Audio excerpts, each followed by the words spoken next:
Viewer beware.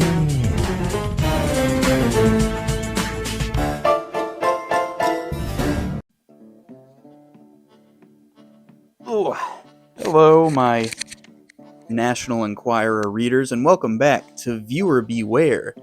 It's the only show where we go over each and every episode of the original Goosebumps TV series, and tonight we have the penultimate episode of the series, Cry of the Cat. Look at Professor Big Words over here. Look, you only get so many opportunities to say penultimate in your lifetime, and I gotta take advantage of it.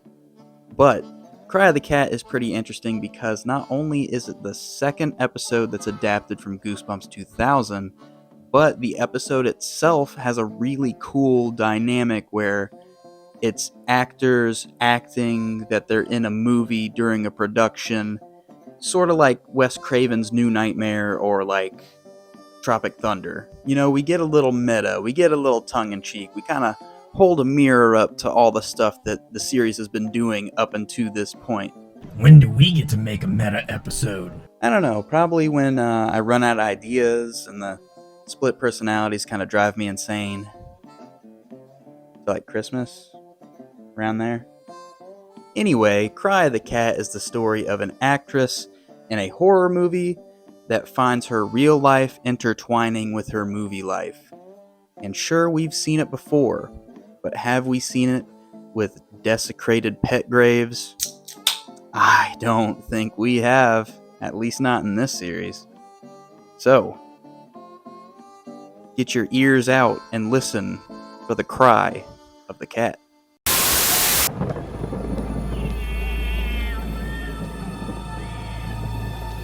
The scene starts on a dark, foggy night. A man in a suit walks alone through the streets. Is he a priest? A traveling salesman?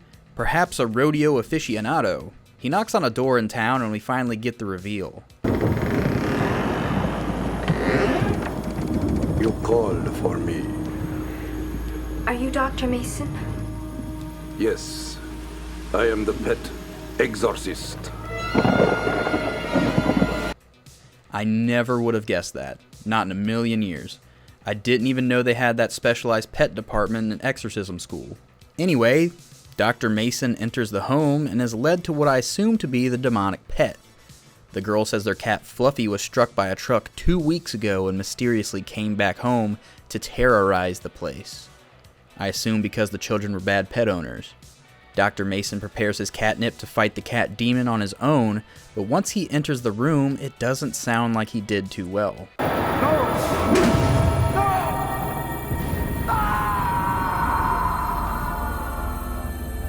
The boy of the house decides to check it out, and assumes the best because the screaming stopped. It's really over.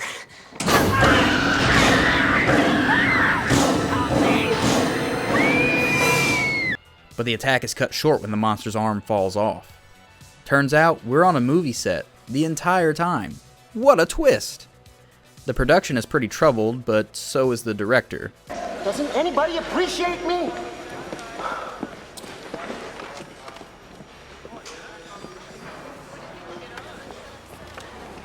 Nobody understands me but you. That's lunch! Our leading lady Allison goes back to her dressing room and complains about being stuck in a garbage horror movie, giving her agent attitude the whole time. Whatever. I'm gonna go for a ride and try to learn my lines. I'll be back after lunch. Maybe. Allison leaves on her bike, trying to rehearse her lines on the way, but apparently multitasking isn't her thing.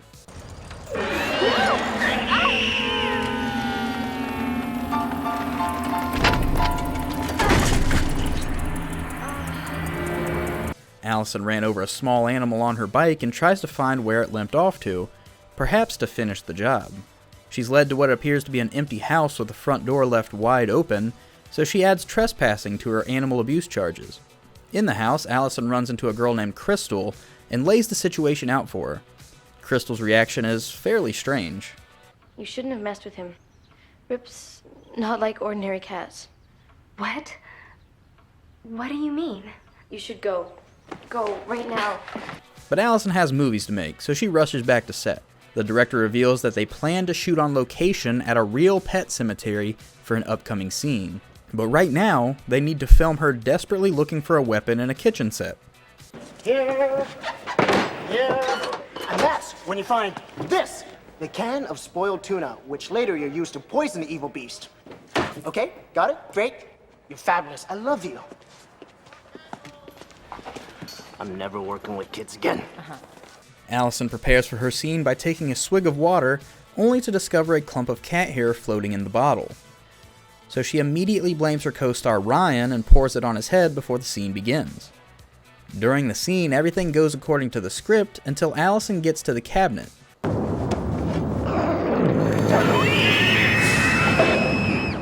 That wasn't supposed to be there. Allison blames it on the cat she hit at lunch and claims Rip is haunting her now. Rationally, the director says she needs to get some rest, and it was probably just a misplaced prop. When Allison goes back to her room, she runs into Ryan, who offers to give her a therapist's number. Listen, if you ever want to talk or anything, I can give you the name of my therapist. I mean, he is great. He does all the big stars. Thanks, Ryan. But when she discovers her room torn apart, she knows she's not just making it up. Allison, tired of people not believing her, shoves Ryan out of the room and cleans up her destroyed stuff, discovering a discarded cat toy in the process. She also overhears a disturbing conversation between the director and his assistant. I'm aware of the problem, darling. And I suppose there's only one solution.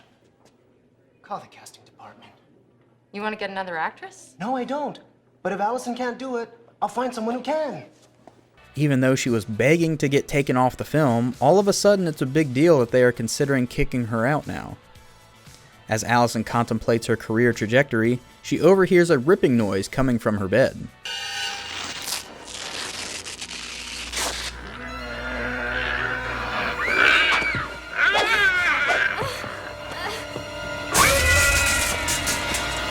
The cat is launched out the window and Allison rushes to find its remains, but when she gets outside, the cat creature gives her a nasty scratch before running away.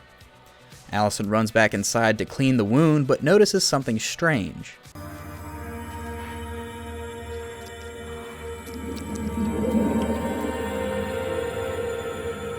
She shrugs this off and gets back to work. After all, she can't risk losing her gig now. Back on set, the director tells her this is an action scene, where she has to scramble outside of a window and up the roof. You think you can do that?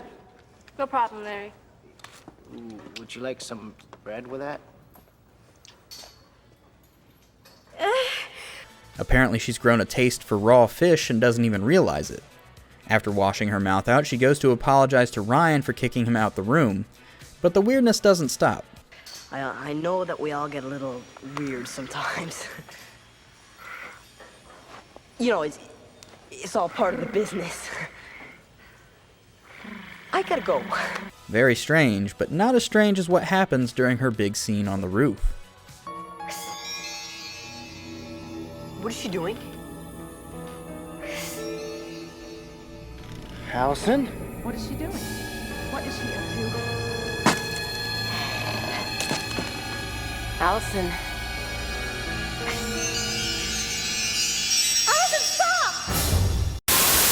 So Allison's clearly turning into a cat, and it took us a really long time to get there too.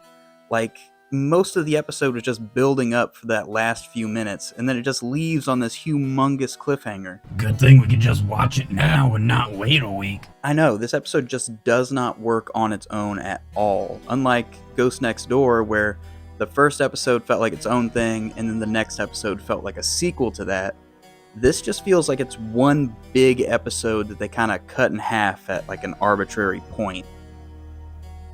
But I guess nobody really watches TV anymore. I mean, if you're watching this, you're streaming it, so it's really kind of a non-issue at this point. Then stop complaining already. Okay, fair enough. But what is Rip? He's clearly not a normal cat, and why is he hunting down Allison? Revenge? Probably. I mean, she did hit him with a bike. But we do know that Allison has a full-blown case of cat scratch fever. Now, where exactly will this lead us? Who knows, but she really turned quick. Let's just jump back in and find out.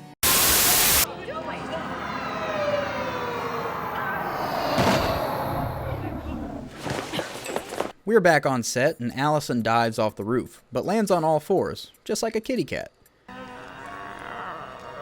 Allison? What's happening to her?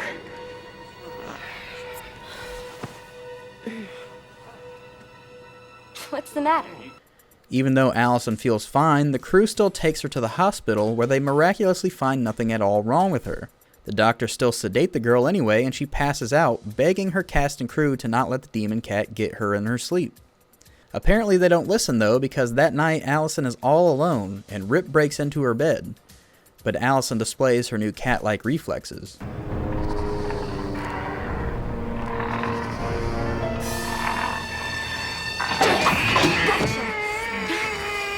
After fending off the cat attack, Allison leaves her room but overhears her doctors make a startling discovery in her blood work. Alice, this is Dr. McDermott up in pediatrics. I just want to check on something strange here. I just got the blood test back on an Allison Rogers, and I think there must be some kind of a mistake. Well, the percentages are all wrong. From what I can tell, you tested the wrong blood. No, I'm sure you're competent, Alice. It's just that, well, this looks like cat blood. Allison rushes off to Crystal's house to get more info about what's going on with Rip and, by extension, herself. In Crystal's house, Allison discovers all sorts of news articles about cats, animal testing, and genetic research. Crystal shows up and knows that Rip already scratched Allison, so she knows what's going on. How did you know that? It's what he does. Apparently Rip is on his 9th life, and he's trying to steal the life force of Allison to replenish his own stock. He does this by scratching, which in the process swaps his dead cat life with Allison's life. I guess this makes sense enough. Let's just not poke any holes in it for now. Anyway, Crystal lets Allison know that they originally buried Rip in a pet cemetery, the same one that the crew plans on filming in that night.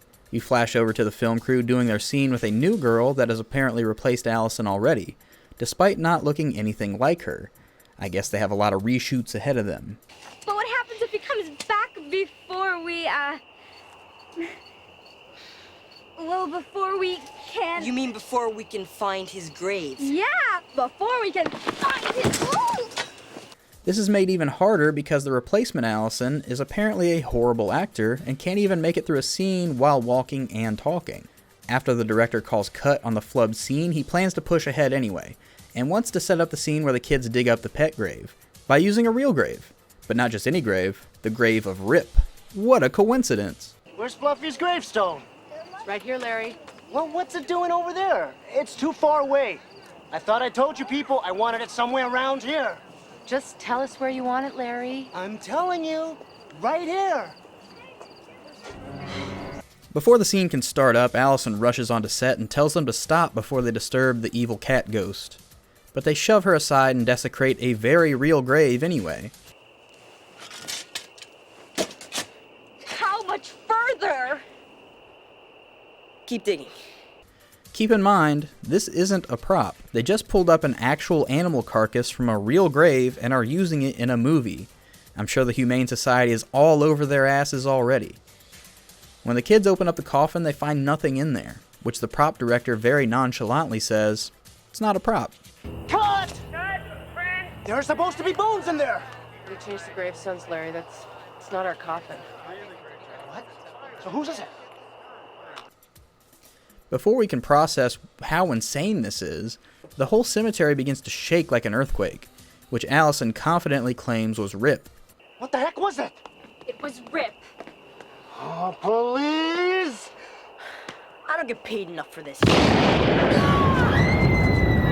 After Ryan explodes, the crew takes off running and leaves him behind as more explosions occur, but Allison goes back for him. Come on!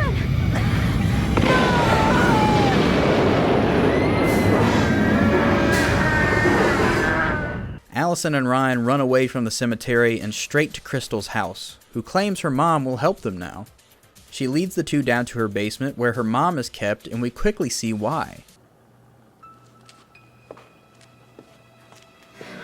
You might say we're old friends.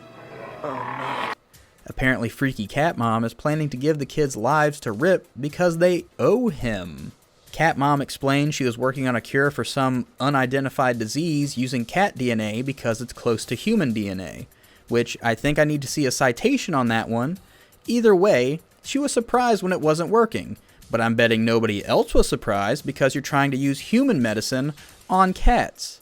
Anyway, she created a cat monster that stole her life force and turned her into a freak. But now, she is in some kind of Stockholm syndrome with the cat and gives it life force of random people she finds. Her whole motive in this is suspect at best and batshit crazy on average. But she leaves the kids locked up in the basement to deal with Rip. They're ready for you, Rip. They're all yours. No, you can't do this. It doesn't hurt. The scratches are deep, but they don't bleed. And we end up looking like you? Allison makes Ryan go out and distract the cat with his acting while she dumps a random beaker of liquid into a cat toy.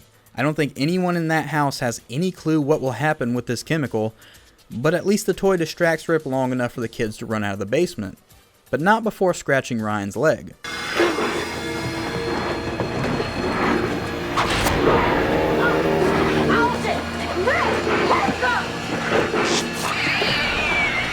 So whatever chemical was in that mouse caused Rip to just explode.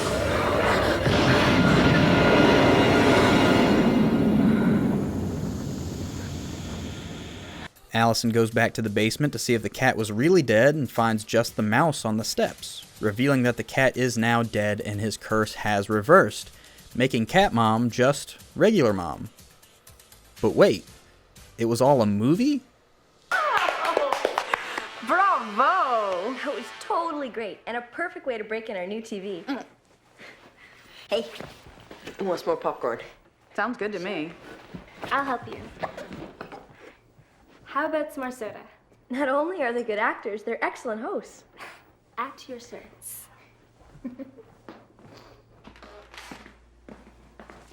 You know, the only thing I didn't like about that movie, it didn't have a twist ending. I hate that. Yeah, me too.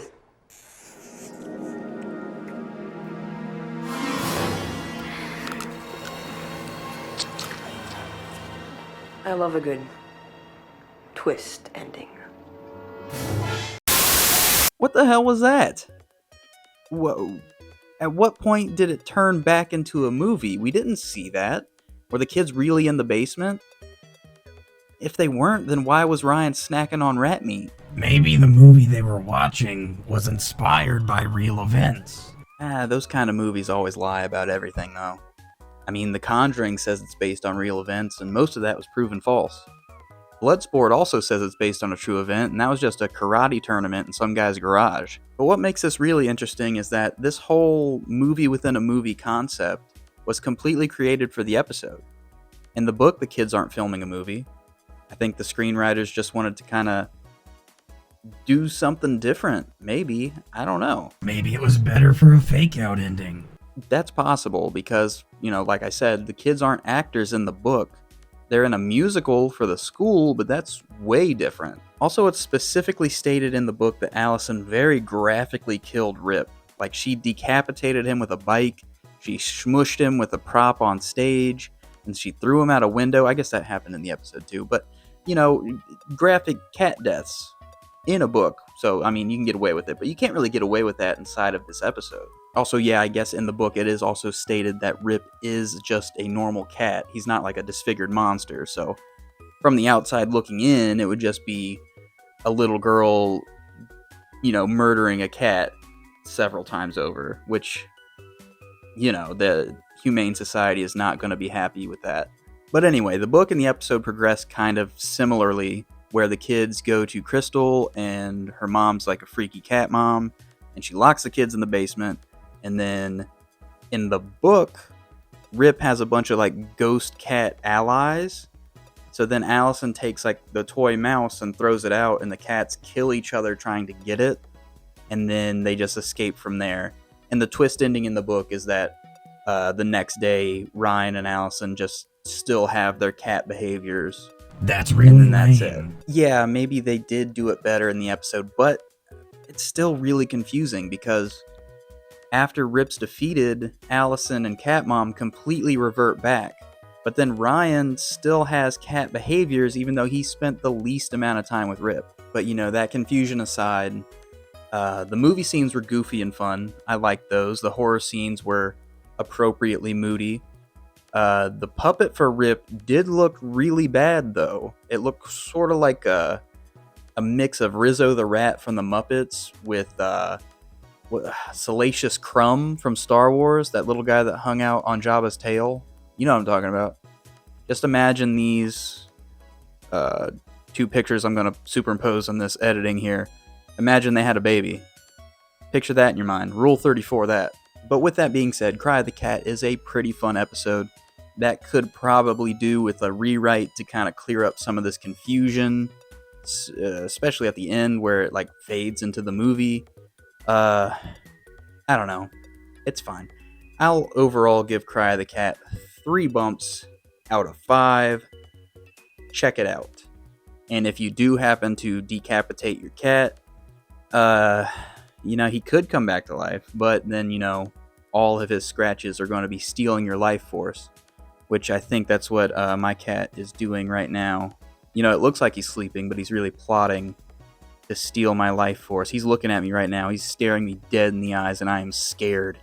All of this shit is scary, and I don't know what to do right now.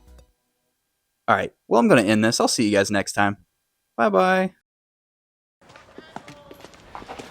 I'm never working with kids again.